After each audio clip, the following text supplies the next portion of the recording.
Hi friends, இன்றைக்கி நம்ம Tiruttani vlog தான் பார்க்க போகிறோம். அதை உங்கள் கூட ஷேர் பண்ணிக்கலான்ட்டு ஒரு vlog-ஆக எடுத்து போடலாமேன்ட்டு போட்டேன். அங்கே போகிற வழி ஃபுல்லாகவே விஜய் அண்ணா பேனர்ஸ் தான் இருந்தது. பக்கத்தில் ஒன்று ஒன்று இருந்தது.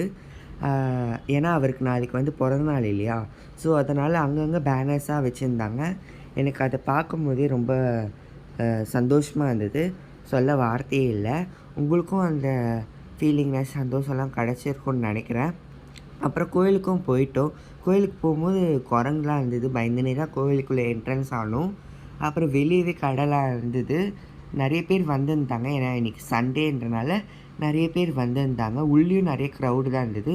அப்புறம் சாமியை பார்த்துட்டோம். சாமியை பார்த்துட்டு வெளியே வரும்போது இங்கே வெளியவும் பல கடைலாம் வச்சுருந்தாங்க.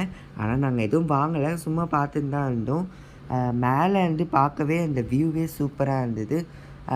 உங்களுக்கும் அந்த ஃபீலிங்னஸ்லாம் கிடச்சிருக்குன்னு நினைக்கிறேன். அப்புறம் நாங்கள் வீட்டுக்கு கிளம்பிட்டோம். வீட்டுக்கு கிளம்பும்போது பார்த்தா போகிற வழியிலும் விஜய் அண்ணா ஃபோட்டோஸ் தான் இருந்தது. பாய், நெக்ஸ்ட்